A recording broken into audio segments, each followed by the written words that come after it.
Olá, muito boa tarde para você. Seja bem-vindo. O programa Brasil Cristão está começando e você está na rede Século XXI. Nós estamos ao vivo para todo o Brasil e também no canal do YouTube, né, Fernando? Boa tarde. Exatamente. Boa tarde, Drica. Boa tarde para você que nos acompanha. Estamos ao vivo pela rede Século XXI e também no canal de YouTube. Se você procurar lá, rede Século XXI, Brasil Cristão, nós estamos nesse momento ao vivo, né? Se você tem amigos aí que você sabe que por problemas não consegue sintonizar a rede Século XXI, pega o link, dispara em todos os seus grupos aí, para que todo mundo possa assistir, porque nós vamos fazer hoje um programa imperdível, não é mesmo, Drica? É verdade. O nosso link está lá na nossa página do Brasil Cristão, né, na página do programa. Você pode acessar, pega o link e espalha. Por quê? Porque é um tema, um assunto necessário para você e a sua família. Nós, Igreja Católica, nós cristãos, temos três valores inegociáveis, Fernando, que nós defendemos, que é a defesa da vida, do nascimento até a morte natural, do nascimento não, da concepção até a morte natural. Exato. O casamento entre homem e mulher e a educação dos filhos.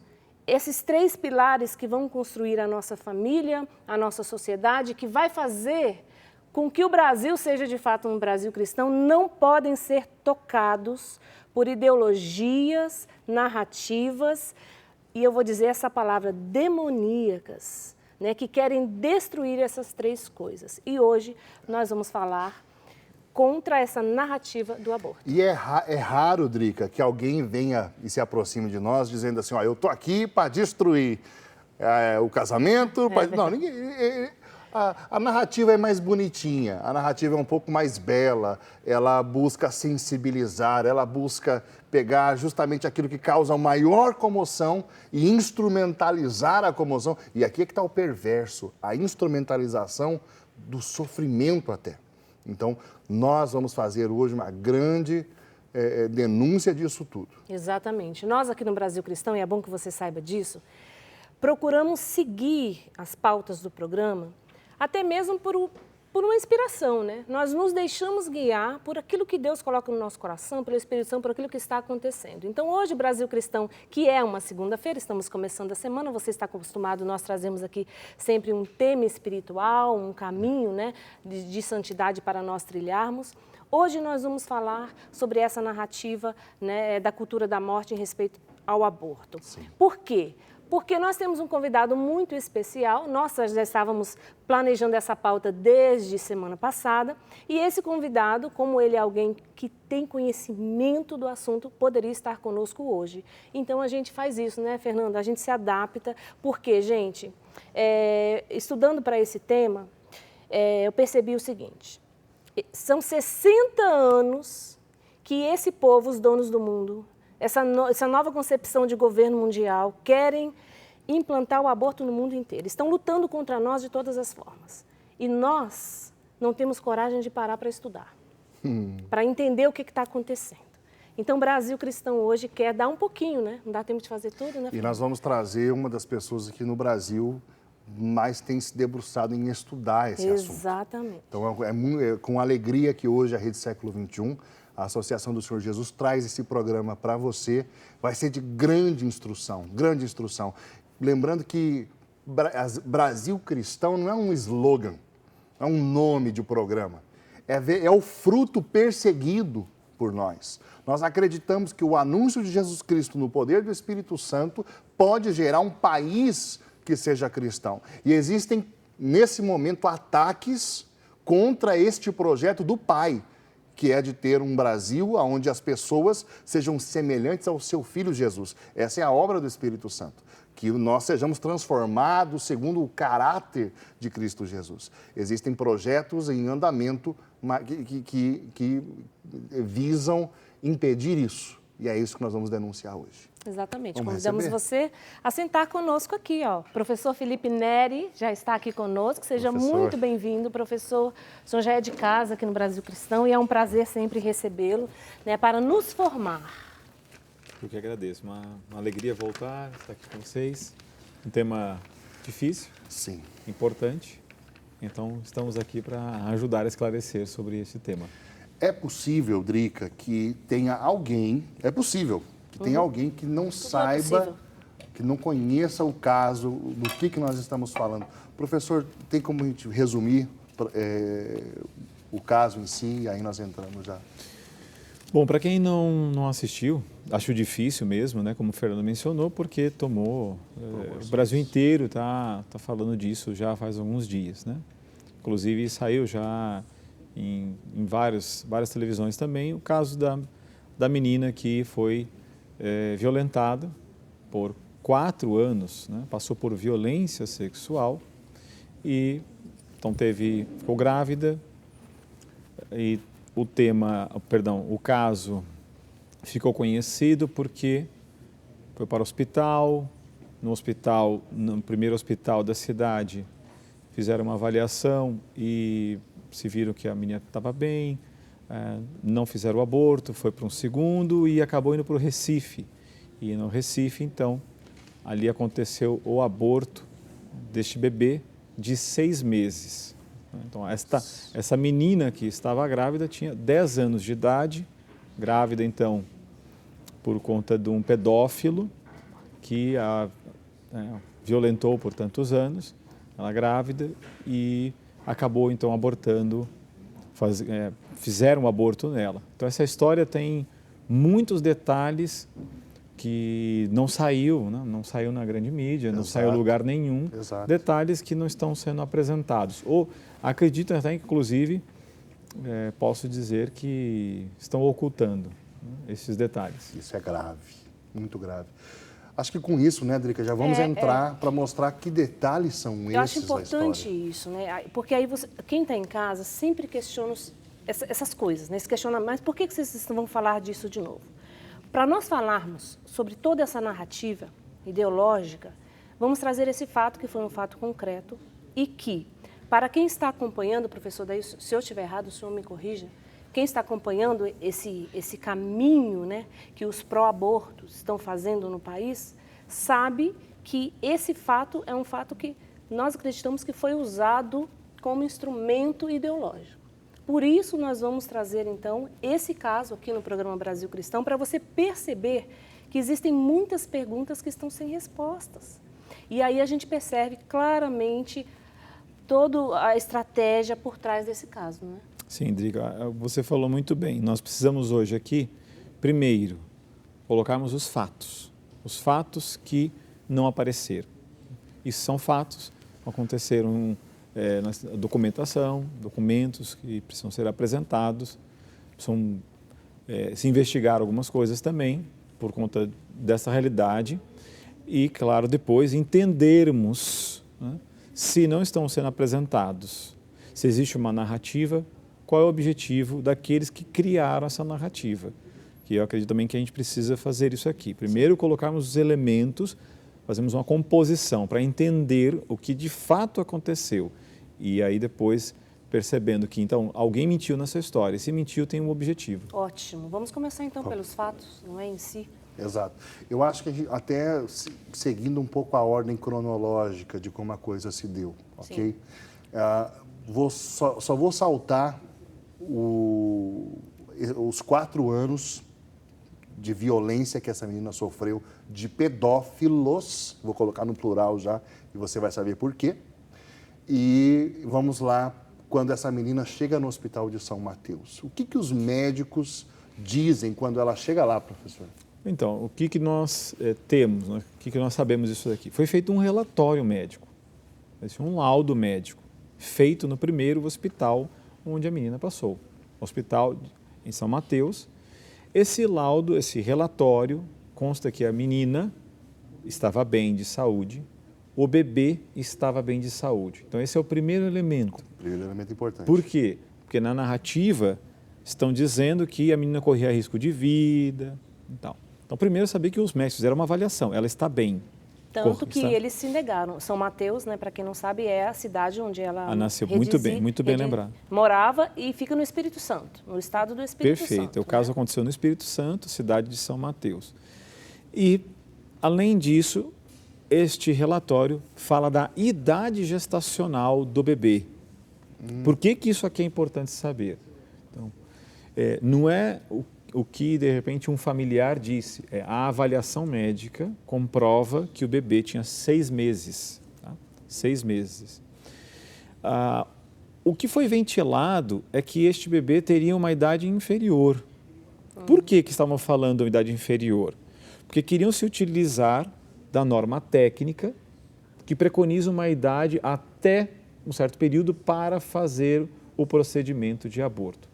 Claro, você está ouvindo aqui, de repente vai pensar, você concorda com a norma técnica? Não, como católico, nenhum tipo de aborto. Só estou mencionando porque a narrativa era que tinha uma idade inferior para se utilizar a norma técnica.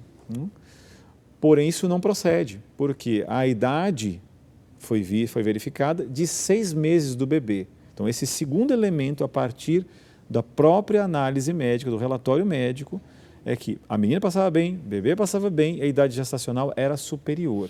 Então, isso daqui é importante a gente trazer porque a narrativa, e a gente está falando muito narrativa, porque quem narra quer emplacar com alguma ideia. Né? Então, narra a partir de um ponto de vista, a partir de algo.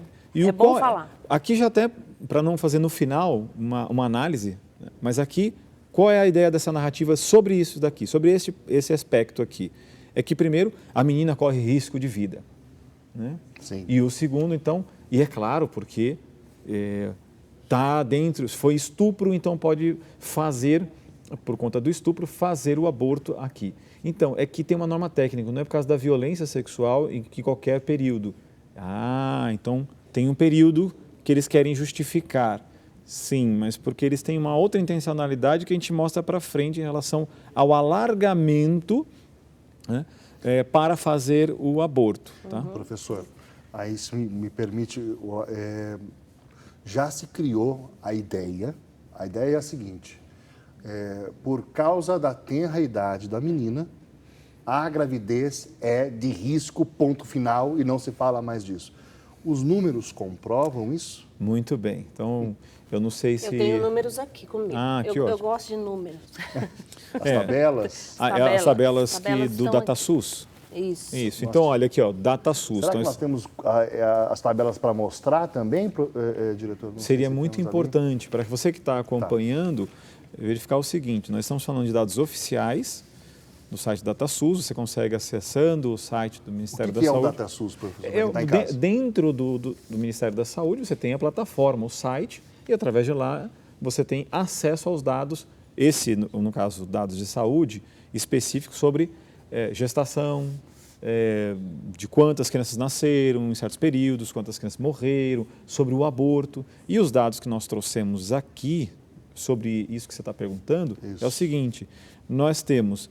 De 2008... Acho que nós temos na tela. Joga na tela aí para a gente ver. Olha, tá Nascidos vivos, isso, exatamente. Pode até falar, você tem aqui para falar... De 2008 a 2018, tá? Esses dados aí é baseado na população. É bom para você que está em casa... Esses dados de gestação de crianças que nasceram. Isso. Esses dados são de gestações de crianças que nasceram, tá bom? Nasceram vivas. Drica, quem está em casa talvez não consegue ver, mas é bom que você saiba. A fonte que nós estamos citando é que você está vendo aí, DataSUS, é o sistema do SUS. De saúde nosso aqui brasileiro. Isso, pode continuar, Drica. Então aqui, ele começa já pela idade menor, tá vendo ali? Total de menor de 10 anos de idade. Crianças que tiveram filhos nascidos vivos. De 10 a 14. De 10 a 14. Começa com 10 sim, porque o dado está mostrando geral. Isso, é geral. Então, em vez para facilitar, para a gente não colocar todos os dados aqui, porque depois quem quiser, se vocês disponibilizam o link para poder ver. O que importa mencionar aqui é o seguinte, nós temos de 289 mil gestações entre 10 e 14 anos. Essa é a faixa etária importante, porque a menina tinha... 289 mil? Isso, tá? Esse o número, tá? Crianças, gente. Tá? Aí quando você olha... Gestações de bebês nascidos vivos. 289 mil, tá? Quando nós passamos para o dado total de número que morreram... De óbitos, tá? Dos 10 aos 14 anos, nós temos, em 10 anos, 179 meninas que morreram. Gente, tá? é óbitos das mães aqui, tá? Ó, Isso. é só para explicar. O que nós mostramos antes são os bebês nascidos de crianças entre 10 e 14 anos. 289 mil para mais. E agora, essa tela que você está vendo são de óbitos maternos. Por exemplo, de 10 a 14 anos, essas crianças e adolescentes, num período de quantos anos, professor? 10 anos. 10 anos. 10 anos. 179 apenas. É. Ou seja, a gente consegue enxergar aqui... Realidade dos dados. Mas nós vamos explicar isso daqui, porque Tá. é claro, se nós estamos tratando de uma menina e de um aborto de um caso, então é claro que 179 meninas que morreram são vidas. Sim, tá? Nós não estamos aqui dizendo que nós não valorizamos a vida dessas meninas que morreram. Né? Só estamos mostrando um dado de que quando se diz o risco materno e como dando um índice superior, como se fosse morrer, e de uma forma genérica, Exato. aquela menina iria morrer. Então, os dados oficiais do DataSUS desmentem Dizem que isso. não, claro. É uma narrativa falsa. Ou seja, um número maior, quase 300 mil crianças nasceram de uma gestação de outras crianças entre 10 e 14 anos. Exatamente. Tá? As que morreram foram 179. Então, quando você faz aqui na estatística, nós estamos falando de 0,006 a cada 1.600 meninas que nasceram, seus bebês, uma morre. Sim. Tá? Isso é só para ver o dado. Então, Professor, vamos pontuar o óbvio, porque a gente conhece muitas vezes o que chega para nós aqui. O dado que nós estamos dando aqui é horroroso. Nós estamos falando de crianças se tornando mães. perfeito. Né? Então nós estamos falando em muitos desses casos, nós estamos falando de pedofilia. Correto. Professor. Isso mesmo. Né? Eu acho que com é quase bom todos. ponderar a respeito. É claro, porque alguém poderia entender o seguinte: ao mostrarmos os dados, nós estamos concordando com a gestação dessas crianças entre 10 e 14 anos? Não significa isso. Nós estamos, primeiro, mostrando que quando você ouvir alguém falando, olha, vai morrer porque ficou grávida nessa idade, não é a realidade. É isso que nós estamos mostrando. E nem precisaria pensar que nós concordamos com a gestação entre 10 e 14 anos, concordar no sentido de, que maravilha e tal. É claro que a gente... É sempre vida. Mas a igreja, o que a igreja nos ensina? Onde vai ocorrer a intimidade? A intimidade do casal vai acontecer dentro do matrimônio. Logo, então, acreditamos que todo esse caminho, que seria um caminho natural de namoro, noivado e casamento, não aconteceria, né, uma gestação nesta faixa etária, né, dentro, inclusive, do que nós vemos no dia de hoje. Então, não pense que a gente, ao falarmos isso, nós estamos pensando que estamos concordando com a violência, concordando que as meninas que têm gestação nessa idade seja uma coisa maravilhosa por ficarem gestantes de uma violência. Porque tem gente criando uma narrativa que nós estamos concordando. Por causa do sentimentalismo. A gente precisa separar as coisas aqui. Ninguém concorda com criança engravidando e tendo bebê. Ninguém concorda, sabe que isso é fora do natural da vida. É uma criança gestando outra criança. Agora, nós precisamos olhar com a razão e inteligência para esse caso e para esse fato, tirar os sentimentos do lado, porque sentimentos não mudam a realidade. O que muda a realidade é você entender ela e falar, opa, peraí, tem alguma coisa errada. Exato. Se 289 mil bebês nascem vivos e as mães também, não é? As meninas, crianças, então, peraí, tinha uma grande chance de salvar as duas vidas aqui nessa história que nós estamos falando. Muito bem colocado. Isso que você disse é o que aconteceria neste caso, que nós podemos, inclusive, verificar na nota do bispo da diocese da menina. Ele tem um trecho da nota do bispo da diocese, ele relata que a igreja tinha ciência, a igreja procurou auxiliar, não lá diretamente à casa, né, da criança, diretamente porque, por conta do sigilo do caso, então, um grupo multidisciplinar da área de saúde, médicos, farmacêuticos, pessoas que estavam ali cuidando deste caso, tentando auxiliar, pessoas da igreja tentando auxiliar. Então, esse era o ponto seguinte que eu queria colocar. O papel, como que a Igreja Católica se colocou diante da situação do que aconteceu com essa menina, e falo sobretudo da igreja local, lá em São Mateus, né? Então, existiu oferta de um amparo, professor? Antes mesmo que saísse na mídia, antes que o caso fosse conhecido, se sabia e se procurou ajudar. Claro que oferecer uma ajuda é oferecer uma ajuda. Sim. Isso pode ser aceito ou não, né? Então, ali as autoridades tinham ciência, estavam procurando, se ofereceu hospital, todo cuidado de pré-natal. Porque as meninas que morreram, as 179 meninas, nesses 10 anos que morreram, quando a gente pensa, morreram como? Porque ficaram grávidas, então algumas vão morrer. Não, elas morrem justamente porque elas não tiveram este amparo, não tiveram cuidado, não auxiliaram. Algum meio ali falhou na questão de saúde.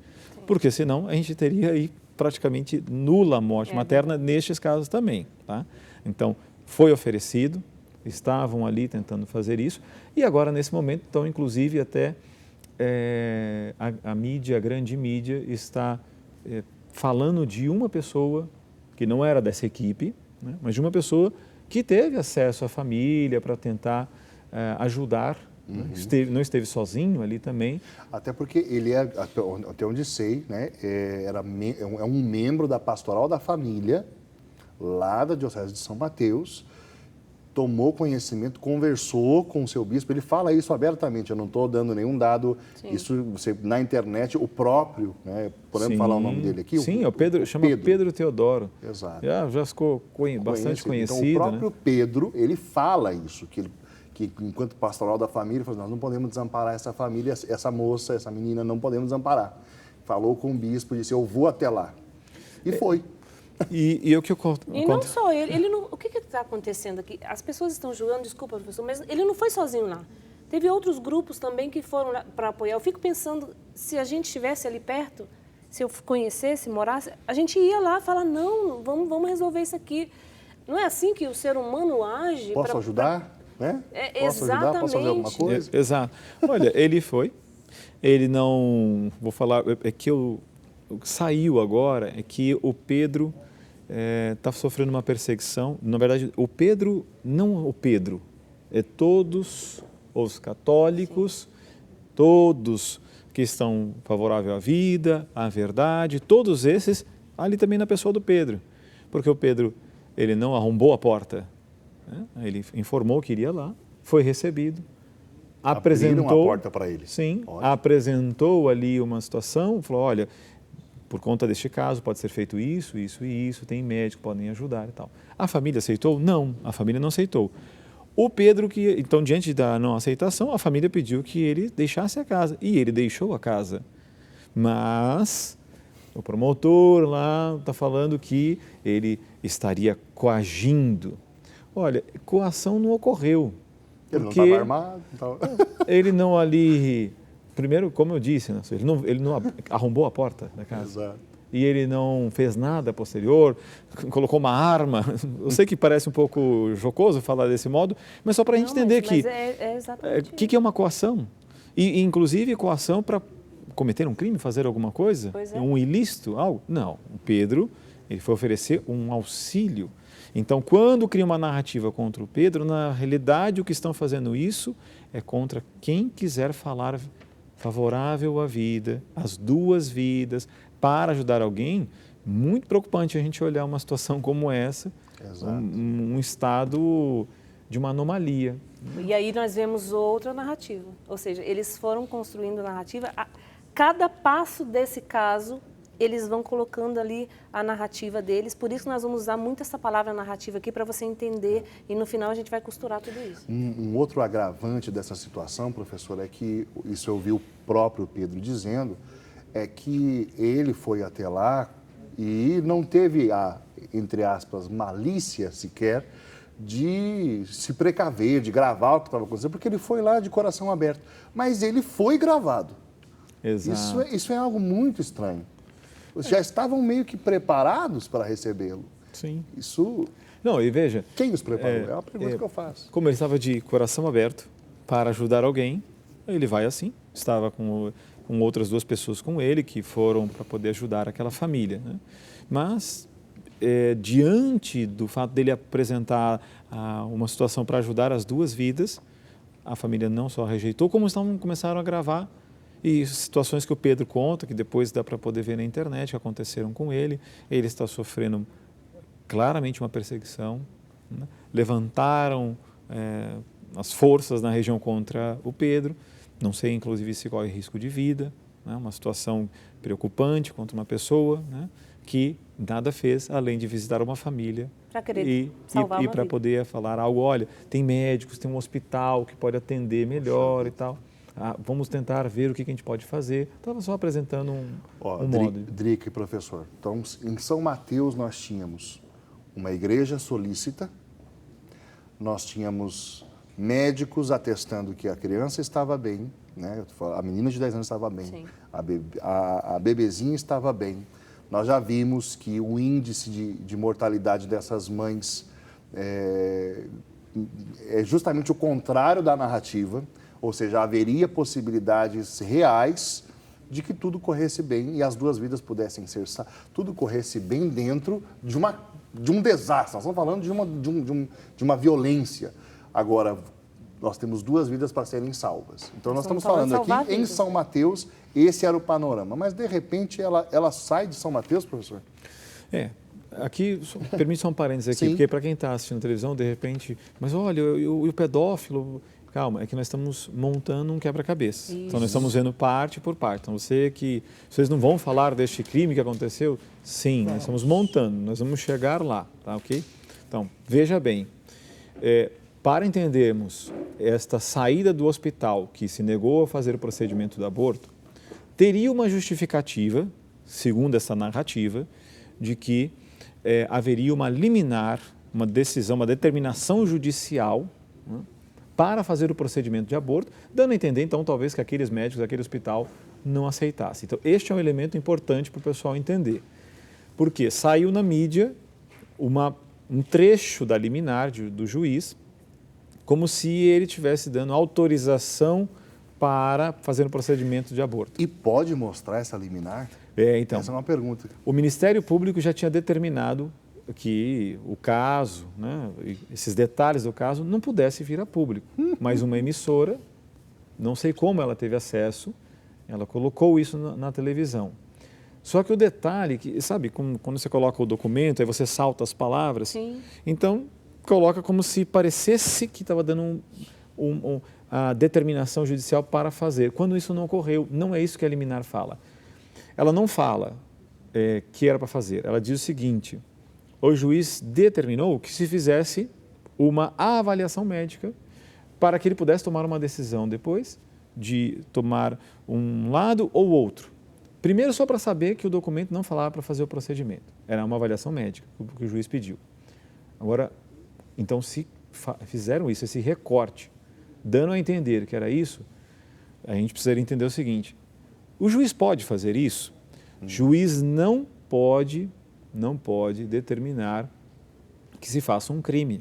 Os juízes não fazem, não se pode, não podia fazer isso. Tá? Porque é crime, não crime no Brasil, pode. Né, professor? É crime e tal. É importante também falar isso, é crime no Brasil cometer aborto, gente, ainda é crime, por isso nós estamos lutando para que não vire, seja descriminalizado. Então, ele não podia fazer isso também porque precisavam se avaliar, precisavam se investigar o caso, né?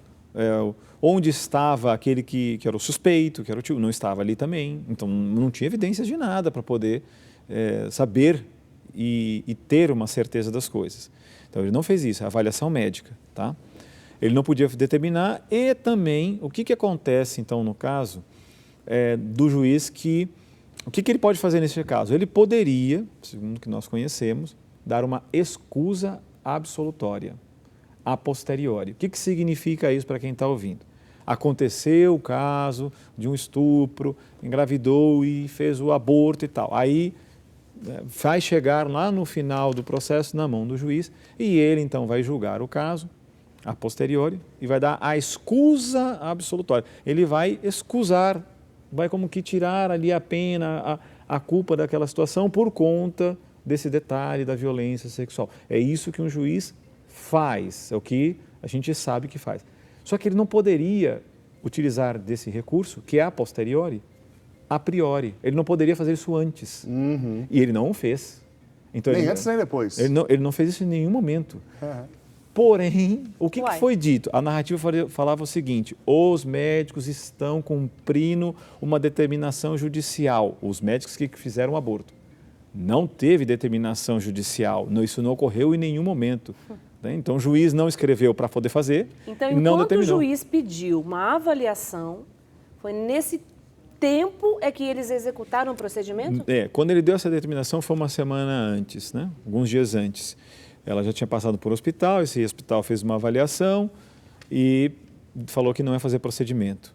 Só que ela foi tirada desse hospital, passou por um outro e depois acabou indo para o Recife de jatinho. Né? Nesse processo, ou seja, o juiz não tinha recebido avaliação na mão dele, ou tinha, não Isso eu dá não para posso, saber. isso eu não dá posso pra afirmar. Acredito que sim, mas ele não deu autorização, a partir daquela liminar ele não deu uma outra autorização. Não houve uma ele não tem uma verbalização, um texto, alguma coisa oficial que ele tenha feito isso.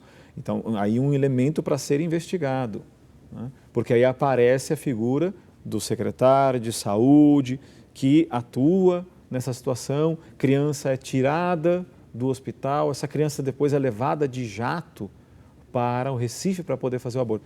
Olha, não tinha nada. Professor, me permita perguntar, por que Recife? Por que esse hospital especificamente? Bom, aí aqui nós temos um hospital que, na história, nós tivemos um outro caso no Brasil, o caso de Alagoinhas, em 2009, um caso semelhante de violência sexual contra uma criança também, um ato de pedofilia e tal.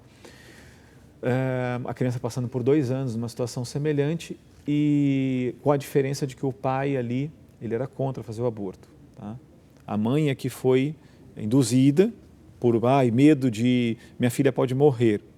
Entrou uma ONG feminista, pró-abortista, entrou nessa história, houve o rapto dessa menina e ela foi então levada a falar do CISAM, o mesmo hospital que fez o procedimento do aborto.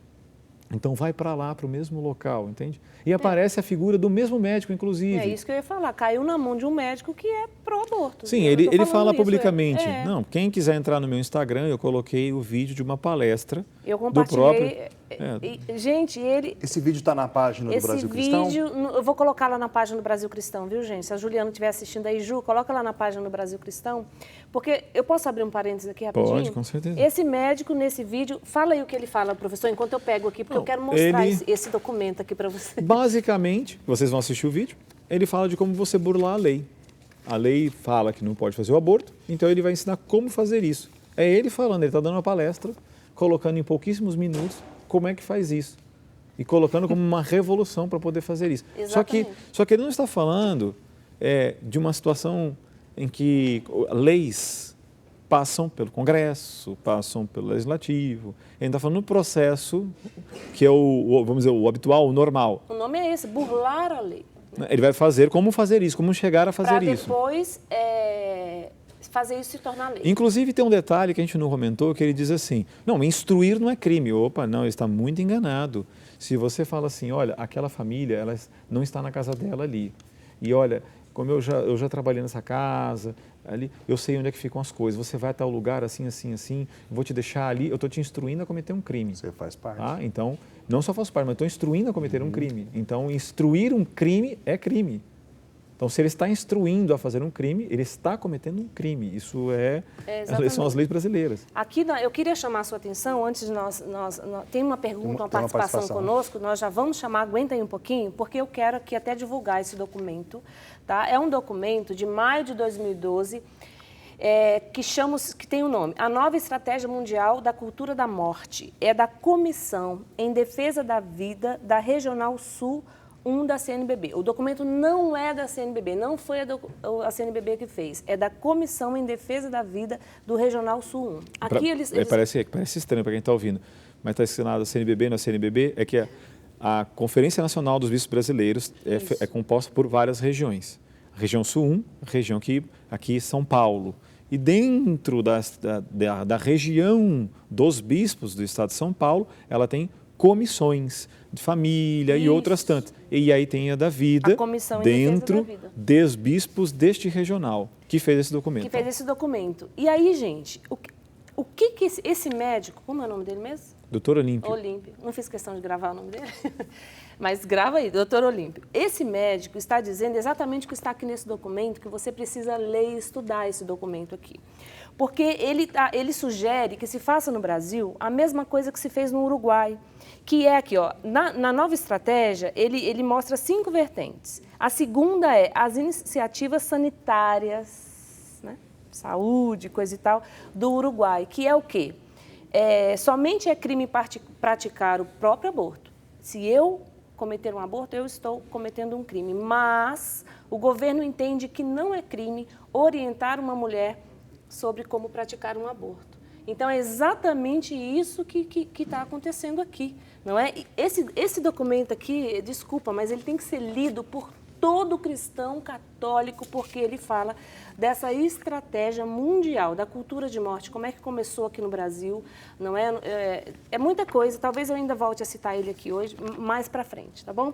Não, olha, aqui você fala uma coisa que é importante para quem está acompanhando aqui. É um papel, um programa como esse também, fazer isso, me permite, né? Por favor. Atribuir, Por favor, orientar deste modo. Estes documentos, eles estão disponíveis na internet. No seu buscador, se você colocar o nome maio de 2012 e cruzar com as palavras cultura da morte aqui, você vai encontrar esse PDF. Eu imprimi esse aqui. Ou mesmo, não sei como é que funciona a plataforma para disponibilizar o documento, porque ele é público, para a pessoa poder ver. Eu vou colocar o link desse documento lá na página do Brasil Cristão, para você poder imprimir. São 30 páginas, só é rapidinho, você consegue ler ou ler online mesmo. Mas precisa ler. Na nossa página de Facebook. Esse documento ele começa até lá com a família Rockefeller. Como é que começou essa questão da cultura de morte e vai fazendo e como chegou no Brasil. É na página do Facebook, né? Na nossa página de Facebook, nós vamos colocar o link. E eu vou também pedir para que se coloque na página da Rede Século XXI esse documento disponível. É importante colocar junto com esse um outro documento do mesmo regional chamado Silêncio do Aborto Legal. Não existe aborto legal no Brasil, tá? É só não penalizado naquelas situações que foram determinadas, mas esse silêncio do aborto legal conta o caso de Alagoinha, para você entender o que aconteceu lá e ver como é semelhante ao que aconteceu aqui. Uma mesma estrutura que aconteceu em praticamente 10 anos depois, um pouquinho mais de 10 anos depois, uma mesma situação, para entender o movimento pró-abortista. Exatamente. Eles não conseguiram lá, estão tentando com a mesma estratégia aqui, agora, né, com o povo mais doutrinado, é complicado. O professor tem uma pergunta que vai ajudar também o senhor a explicar um pouquinho melhor. Vamos ver quem está participando conosco nesta tarde. A Giselda, boa tarde, boa noite. Gostaria de saber se essa lei existe ou não, pois escuto na televisão que estes casos o aborto é legal, que nestes casos o aborto é legal. Acho que ela está querendo saber se existe essa lei de não existe, e de idade de criança, enfim. Não existe aborto legal. Tá? O aborto sempre é crime. Tá? O que ocorre é que nos casos que colocaram de violência sexual dentro de uma certa idade gestacional, ele não é penalizado. Então, eles avaliam e não vão penalizar a mulher que comete o aborto. Né? Que não é o caso que a gente está analisando aqui, da menina. Não estamos nem olhando a menina como culpada, isso aqui não tem nada a ver. Isso. Então, os culpados são outros. Tá?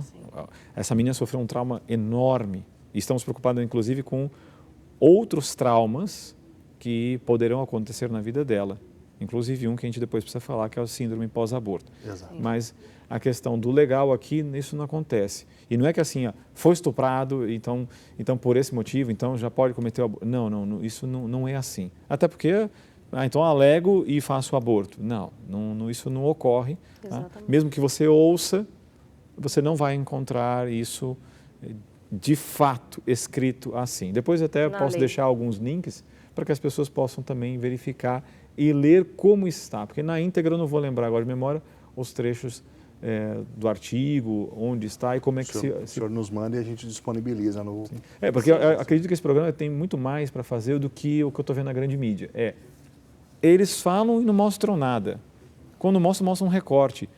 Recorte é fake news. Texto fora de Entende? contexto é um pretexto, não É. funciona, você não entende, você não vê. Vamos fazer um Aqui intervalo? nós estamos falando e vamos mostrar, né? Exatamente. Nós vamos voltar rapidinho, vamos fazer um intervalo agora para você participar, envie sua mensagem. A gente nem falou para você participar, porque a gente quer que você entenda toda essa narrativa toda, queremos costurar direitinho, mas participe conosco. 19 997 16 9915, já já nós voltamos.